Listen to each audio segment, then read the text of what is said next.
Dans cette vidéo, je vais vous parler du coût de la vie en Turquie.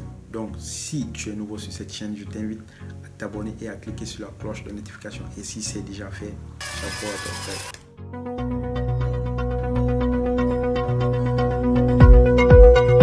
Je tiens à remercier tous qui me soutiennent sur cette chaîne depuis le début de mon aventure à travers leurs commentaires. À l'heure actuelle où je vous parle, 1 euro est égal à 10 livres turcs.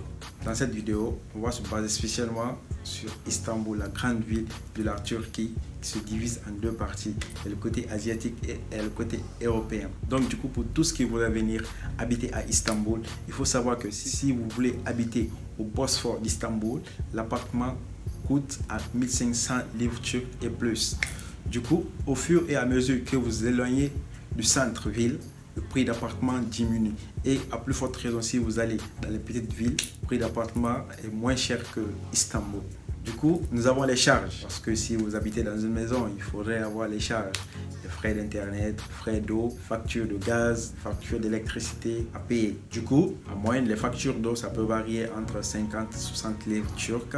Les factures d'électricité, en moyenne, 80-90 livres turcs par mois. Et les frais d'internet, par exemple, moi, je suis chez Vodafone, donc j'ai une facture constante qui ne varie pas, quel que soit le giga que j'utilise.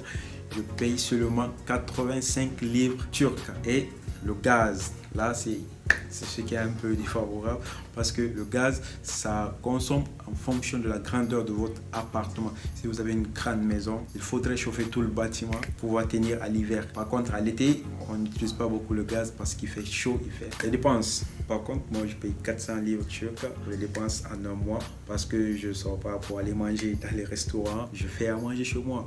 Donc, ce qui fait que j'économise encore beaucoup d'argent. Les frais téléphoniques, par contre, moi, je suis toujours chez Vodafone parce que c'est le service que j'aime beaucoup en Turquie. Du coup, avec eux, j'ai 700 minutes d'appel, 250 SMS et 10 gigas d'internet qui me coûtent 50 livres turcs en moins de transport. Il faut savoir en Turquie, les étudiants sont encore plus favorisés que les civils en moins de transport public.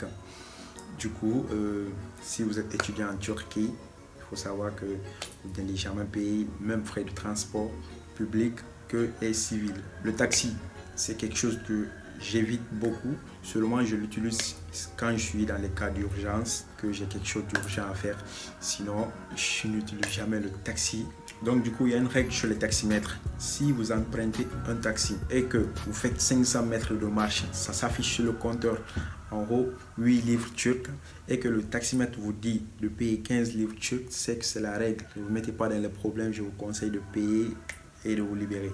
L'assurance, le fameux Ikamet. Il faut savoir pour tous qui veulent venir en Turquie vivre 5-6 mois et plus, vous devriez avoir cette carte de séjour. À part votre visa, c'est seule cette carte qui peut vous permettre de marcher dans toute la Turquie sans vous faire arrêter par la police et sans avoir d'embêtement. Donc, nous sommes à la fin de cette vidéo. Vous pouvez me laisser aussi les commentaires dans la description si vous voulez avoir beaucoup d'informations sur la Turquie avant de venir. Et juste à côté, je vais laisser mes contacts. Alors, si tu as aimé la vidéo, je t'invite à me laisser un gros pouce bleu et à partager la vidéo avec tes amis. Merci. Ciao.